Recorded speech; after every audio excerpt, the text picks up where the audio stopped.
Welcome to The Conspiracy Show. My name is Richard Syrett.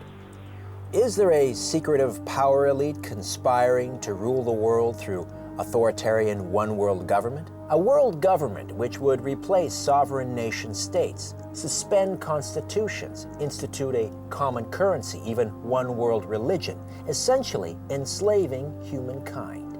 If in fact we are moving towards one world government and a new world order, who is this unduly influential cabal, and how do they aim to achieve their goals? My friends, it is time to rudely engage reality. Genetic enigma or a human alien hybrid? There was at least That's two how gunmen, cynical I one am was now about the firing from the process. nose. Extreme possible technology can alter weather patterns Created by the corporation corporation. Strain, not has been engineered by the Illuminati. There's no doubt. I'm here in Carlsbad, California, north of San Diego, to speak with veteran investigative journalist John Rappaport of NoMoreFakeNews.com fame. If there's anyone who can help me find the answers, it's him.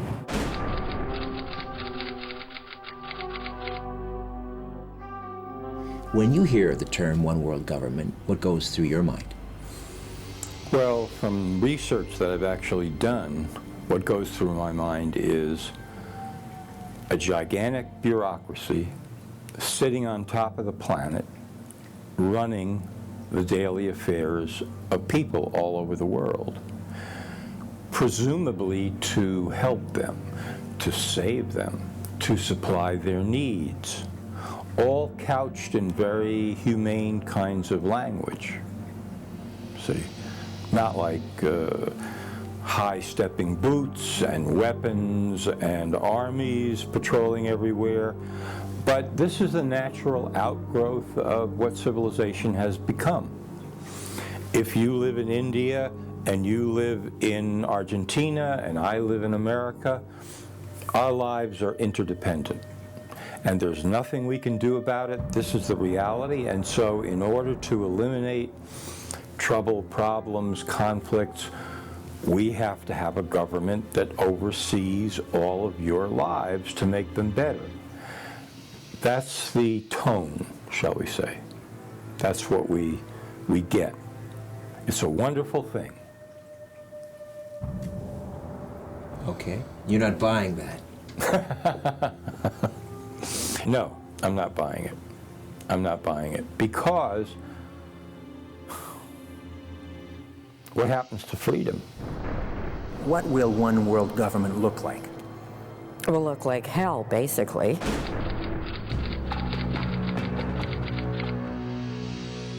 This is the corporate takeover. And the banks, of course, are at the head of this. Every central bank on the globe now, practically all of them, have someone in there from Goldman Sachs. So there's nothing new about this order. And two people agreed on this, Jefferson and Mussolini. Both said you might as well call fascism corporatism because that's what it is. They both agreed on that, and that's what we have now. Governments are colluding, listening to, and being paid by corporations who really have wiped away every law that stopped them from trampling on us. If your life and my life are actually being dictated to, and the real decisions are not being made at the local level where you live and where I live, we have something horrendous happening, because now we have people saying, we know what's best for you. You may not know it. In fact, we don't know you at all. We will never know you. But because you're a human being, we have certain definitions and principles that tells us what's best for you. And so we're going to run your affairs that way. And within that context, you're free. But if you walk a little too far over here, over there, it's all over for you. You're not free anymore. That's a very daunting prospect. So they created Hitler to act as a block against the spread of communism. But once again, they realized they'd created a Frankenstein monster.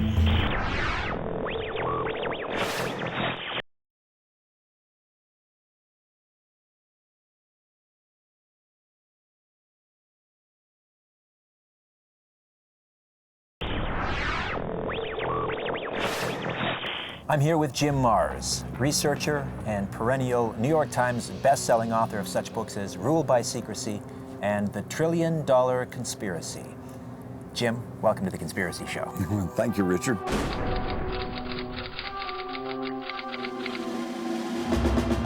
On the subject of the New World Order or One World Government, is the term New World Order interchangeable with One World Government?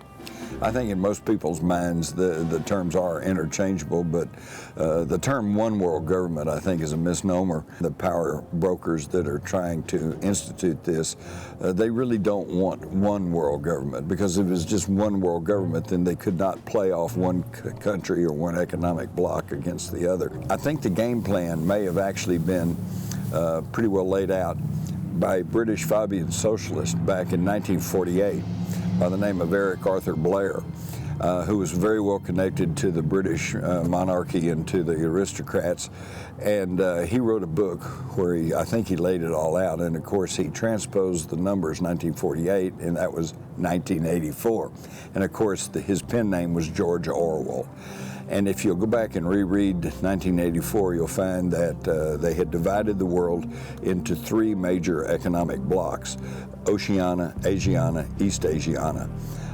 And two were always at conflict with each other, and then they would make peace or win or whatever, and then the other would jump in. And I think this is what we're going to look forward to. Now, that was in 1984. Today, in the real world, we have the European Union and the soon-to-be North American Union, and then the future Asian Union. Every day in Europe, the European Union, which is a kind of continental government that runs Europe, is passing new laws and regulations all the time. Every day, this bureaucracy is like a fungus that grows. This is what government does. It wants to grow, just like any organization.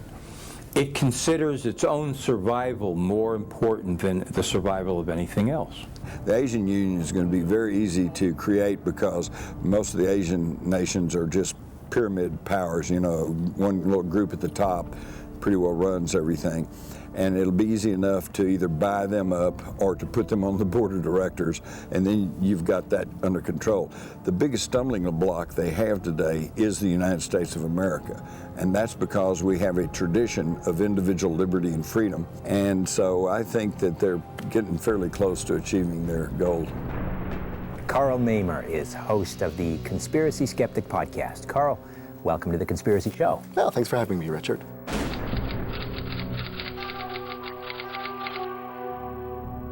Let's talk One World Government or New World Order, if you wish. A number of historical figures, including British Prime Minister Winston Churchill, President Woodrow Wilson, even President George Herbert Walker Bush, all used the term New World Order. What do you think they meant by that?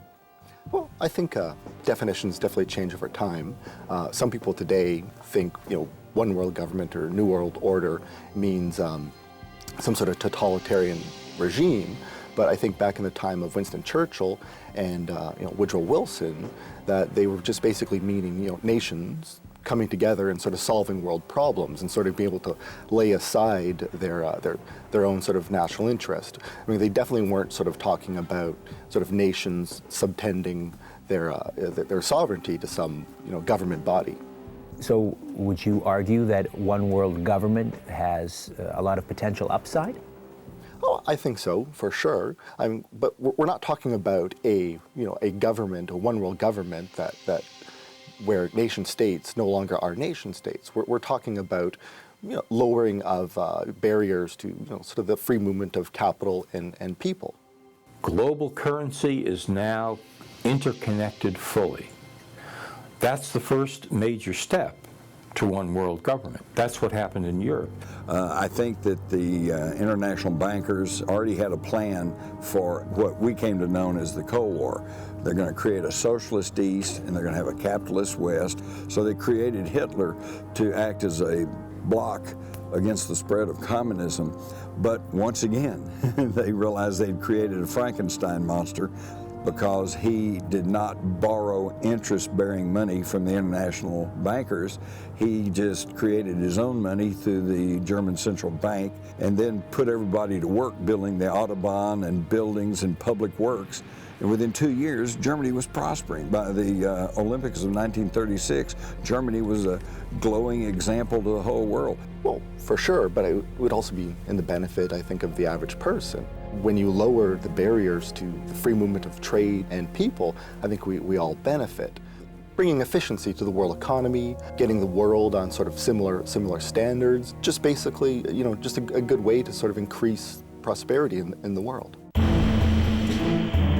This is our opportunity to convince the world that if we continue to have separate, individual, distinct nations, we will have war and oblivion on the planet. And the only solution to that is to build a one-world government.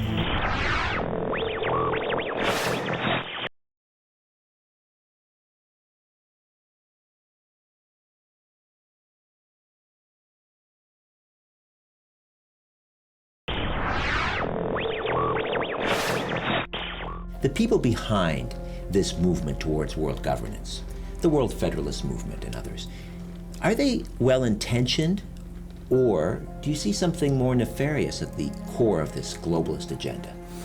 Most of the people are well-intentioned. Let's do something good for all of humanity. Obviously, we need a government that is kind, gentle, giving. Let's satisfy the needs of everybody on the planet. The inner core is definitely nefarious. There is no maybe, we don't know, They are nefarious. They want control. They want control over the population because that's what they live for. That's the kind of people they are. Definitely different people have very similar fears, losing control of their ability to sort of, determine their own destiny in an increasingly globalized world. So they tend to sort of externalize those fears sort of based on their own sort of worldview. So Christians would see political events as sort of fulfilling biblical prophecy. People who believe in UFOs would sort of see world events as being, not controlled by, elected officials, but being controlled by space aliens. There are 8 banking families that own the Class A shares. Families that have existed for a very long time, elite families, who have enormous widespread fortunes. The IMF comes out of that, the BIS comes out of that, the World Bank. They look at the growth of freedom, especially individual freedom, as a gigantic roadblock to their interests. That's the old and the new world order. As I said, it's been around 300 years at least. Give me some examples of events that were being orchestrated behind the scenes to further one world government. World War I, World War II. War is great for these elites. Why? Because it decimates nations, it bankrupts nations. You had elite players in America who were bankrolling both sides in World War II, Germany and America, hoping to create as big an explosion, so to speak, as possible, so that at the end of it, Europe would be in ruins, the United States would be weakened because of all the incredible amounts of money and resources spent on the war. And you can say to the public, do you see what just happened here? One nation, conflict with another nation. And then you had the rise of a very powerful movement under a variety of names. I call it internationalism in 1945. We have to solve these problems collectively. Well, we had the creation of the United Nations in 1945. Well, the blueprint for the United Nations was written by members of the CFR in New York, Council on Foreign Relations. They were given the job by the executive branch of the federal government, the United States federal government, key players in the White House, to draft a charter for a United Nations that was going to come upon the end of World War II. And the goal of the United Nations was going to be, let's all pull together as nations and let's eventually have a governing authority over the entire planet. Well, what's the CFR? The CFR was started by Rockefeller in 1920 in New York City, the Council on Foreign Relations. Just a bunch of guys having coffee and brandy and cigars and sitting around talking about problems. No, it wasn't. In the core of that group, you had major elite players that were looking at World War II as, this is our opportunity to convince the world that if we continue to have separate, individual, distinct nations, we will have war and oblivion on the planet. And the only solution to that is to build a one-world government. I want to get your response to this quote that's attributed to Henry Kissinger from a Bilderberg meeting in Evian, France, back in 1991. Henry Kissinger. Today, America would be outraged if UN troops entered Los Angeles to restore order, referring to the 1991 LA riot. Tomorrow, they will be grateful. This is especially true if they were told there was an outside threat from beyond, for an example, an extraterrestrial invasion, whether real or promulgated, that threatened our very existence. It is then that all peoples of the world will plead to deliver them from this evil. The one thing every man fears is the unknown. When presented with this scenario, individual rights will be willingly relinquished for the guarantee of their well-being granted to them by the world government. What are your thoughts on that statement by Kissinger? Well, first I'd question that he even said it. The Bilderbergs, their meetings are notoriously off the record. Very little information ever gets out of their meetings. Once in a while something does. If you go to WikiLeaks and search on Bilderbergers, you will find notes from maybe about 3 or 4 of their meetings, and there's nothing controversial in those minutes. Again, a lot of times conspiracy theorists, they quote mine. They sort of pick out little quotes here and there and pull it out of context. Was Kissinger really suggesting this, or was it like a rhetorical device? Was he saying this is what some people think, and then in the paragraph we're not shown, he then demolishes that position? We don't know. We're just given this one paragraph with really no evidence where it came from. I think we can see that they're trying to get control economically of the whole world, but there is a bright spot.